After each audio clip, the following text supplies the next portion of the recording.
അവരുടെ ഉദ്ദേശം എന്താണ് എന്ന് നമുക്കറിയാം. കാരണം ഉദ്ദേശശുദ്ധിയോടുകൂടി അല്ലല്ലോ ഒരു കാര്യം ചെയ്യുന്നത്.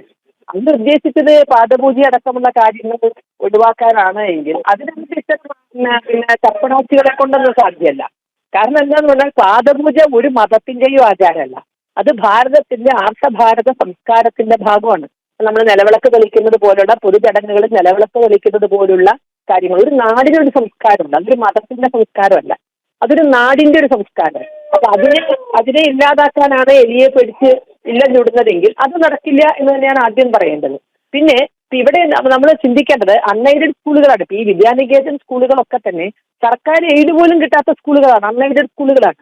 അത് എത്രമാത്രം നിയന്ത്രിക്കാൻ കഴിയും എന്നുള്ളൊരു ചോദ്യം അവശേഷിക്കുന്നു. അങ്ങനെ നിയന്ത്രിക്കാൻ കഴിയുമെങ്കിൽ എനിക്ക് ചോദിക്കാനുള്ളത്, ഇവിടെ ധാരാളം മതസംഘടനകൾ നടത്തുന്ന മറ്റ് വിദ്യാലയങ്ങൾ അൺഎയ്ഡഡ് സ്കൂളുകളുണ്ട്. അവയിലൊക്കെ മതപഠനം അടക്കം നടക്കുന്നുണ്ട്. മോറൽ സ്റ്റഡീസ് എന്ന് പറഞ്ഞുകൊണ്ട് മതപഠനമുണ്ട്. അതല്ലാതെ തന്നെ ബാക്കി കാര്യങ്ങളൊക്കെ നടക്കുന്നുണ്ട്. അതൊക്കെ നിയന്ത്രിക്കാൻ അതിന് ശിവൻകുട്ടി ഒരു 10 ജന്മം ഇനി എടുത്താലും സാധിക്കില്ല. അവിടേക്കൊന്നും ഒരു ചെറുവിരൽ അനക്കാൻ ശിവൻകുട്ടിയെ കൊണ്ട് സാധിക്കില്ല. അപ്പൊ സ്കൂൾ സമയമാറ്റം തന്നെ എത്ര നാൾ നിലനിൽക്കുമെന്നേ നമുക്കറിയേണ്ടുള്ളൂ. അതുപോലെ തന്നെ കേരളത്തിലെ എത്രയോ വിദ്യാലയങ്ങളിൽ വെള്ളിയാഴ്ച ഉച്ചയ്ക്ക് നിസ്കാരം നടക്കുന്ന വിദ്യാലയങ്ങളുണ്ട്. അത് ഏതെങ്കിലും രക്ഷിതാവ് കംപ്ലൈന്റ് ആയി പുറത്തെത്തുമ്പോൾ മാത്രമേ അറിയുന്നുള്ളൂ. വെള്ളിയാഴ്ച പെൺകുട്ടികൾക്ക് നിസ്കരിക്കാൻ സൗകര്യം ചെയ്തു കൊടുക്കുന്ന ഒരുപാട് വിദ്യാലയങ്ങളുണ്ട്. സ്കൂൾ ബസ്സിൽ അവരെ പുറത്തു കൊണ്ടുപോയി, ആൺകുട്ടികളെ സ്കൂൾ ബസ്സിൽ പുറത്തു കൊണ്ടുപോയി പള്ളിയിൽ കൊണ്ടുപോയി നിസ്കരിപ്പിച്ച് കൊണ്ടുവരുന്ന സംവിധാനങ്ങളുണ്ട്. ഇവിടെ നിയന്ത്രിക്കാൻ കേരള സർക്കാരിനാകുമോ? അതിനുള്ള ചങ്കൂറ്റുണ്ട്, അതിനുള്ള നട്ടെല്ലുണ്ട് അവർക്ക്. അതുപോലെ തന്നെ പരീക്ഷയോടനുബന്ധിച്ച് പല വിദ്യാലയങ്ങളിലും കുട്ടികളെ പ്രാർത്ഥിപ്പിക്കുന്നുണ്ട്. എത്രയോ വിദ്യാലയങ്ങളുണ്ട്. ഒരു പക്ഷെ അവരുടെ മതം ഒന്നും നോക്കാതെ തന്നെ പരീക്ഷയ്ക്ക് കുട്ടികൾക്ക് കിട്ടാനാണ് അല്ലെങ്കിൽ അനുഗ്രഹം കിട്ടാനാണ് എന്ന് പറഞ്ഞ് പ്രാർത്ഥിപ്പിക്കുന്ന വിദ്യാലയങ്ങളുണ്ട്. അത് അവസാനിപ്പിക്കാൻ സാധിക്കും. അപ്പൊ ഇതൊക്കെ ഏതെങ്കിലും വിധത്തിൽ സനാതന ധർമ്മത്തിന് നേരെ വാളോങ്ങുക എന്നതിൽ കവിഞ്ഞ് ഒരു നടപടി എടുക്കാൻ, മതപരമായ ഇത്തരം കാര്യങ്ങളിൽ ഒരു നടപടി എടുക്കാൻ അവർക്ക് സാധിക്കില്ല. സ്കൂൾ കെട്ടിടത്തിന് ഗണപതി ഹോമം നടത്തിയപ്പോൾ പറഞ്ഞിട്ടുണ്ട്. എന്നാൽ ഇതേപോലെ തന്നെ ക്രിസ്ത്യൻ മുസ്ലിം മാനേജ്മെന്റുകളുടെ സ്കൂളുകളാണ് കെട്ടിടമെങ്കിൽ അവർ വെഞ്ചരിപ്പിക്കാറുണ്ട്, അവർ മൗലൂദ് നടത്താറുണ്ട്. അവിടെ ഒന്നും ഇവർ പൊടിയും വടിയെടുത്ത് പോയിട്ടില്ലല്ലോ. അപ്പൊ ഇതെല്ലാം സനാതന ധർമ്മത്തിന്റെ മേലേക്കുള്ള കുതിരകയറ്റം മാത്രമാണ്. ഒരു അൺഎയ്ഡഡ് സ്കൂളായ വിദ്യാനികേതൻ സ്കൂളുകളെ ഈ തരത്തിൽ അവർക്ക് അവിടെ നടക്കേണ്ടുന്ന പരിപാടികളെ നിയന്ത്രിക്കാൻ കഴിയില്ല എന്ന് മാത്രമാണ് ഇത്തരണത്തിൽ പറയാനുള്ളത്.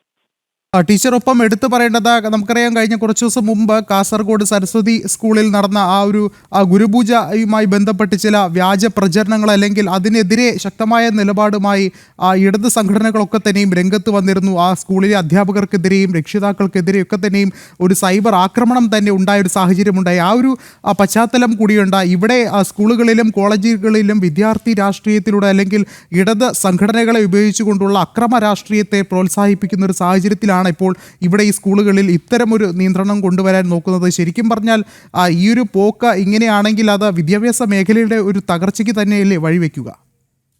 അത് വിദ്യാഭ്യാസം ഇത്തരത്തിൽ നടപ്പിലാക്കാൻ ശ്രമിക്കുന്ന വിദ്യാഭ്യാസ മേഖലയെ തകർക്കാനാണ്. പക്ഷെ നടപ്പിലാക്കാൻ അവർക്ക് കഴിയില്ല.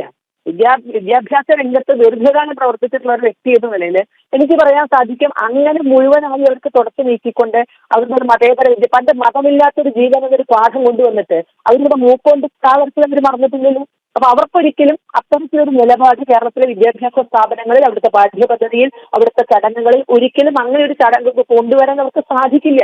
കേരളത്തിന്റെ പ്രത്യേക സാഹചര്യത്തിൽ അവർക്ക് ഇവിടുത്തെ ചില സംഘടനകളെ, ചില മതവിഭാഗങ്ങളെ പ്രീണിപ്പിച്ചുകൊണ്ടല്ലാതെ അല്ലെങ്കിൽ അവരെ ഭയപ്പെട്ടുകൊണ്ടല്ലാതെ ഒരു തീരുമാനവും ഇവിടുത്തെ സംവിധാനങ്ങൾ, വിദ്യാഭ്യാസ സംവിധാനങ്ങളിൽ നടത്താൻ സാധ്യമല്ല എന്ന് ഉറപ്പാണ്.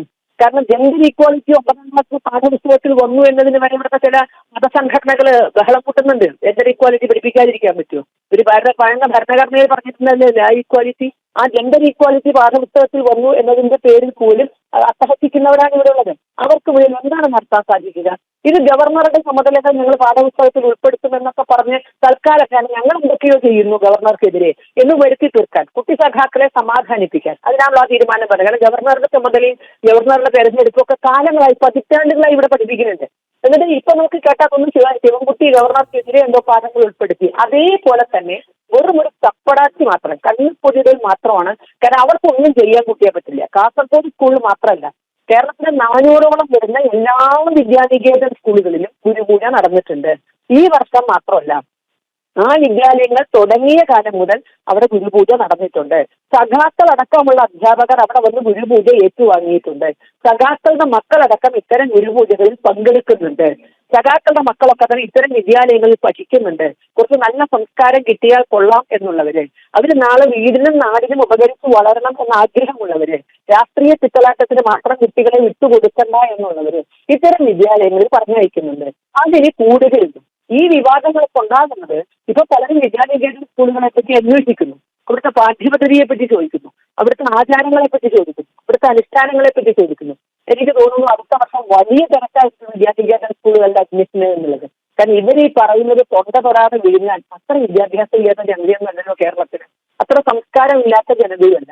ഇവരെന്താണോ ഉദ്ദേശിച്ചത് അതിന്റെ നേരെ വിപരീതമാണ് ഈ വിഷയത്തിൽ നടക്കുള്ളൂ എന്നുള്ളത് ഉറപ്പാണ്.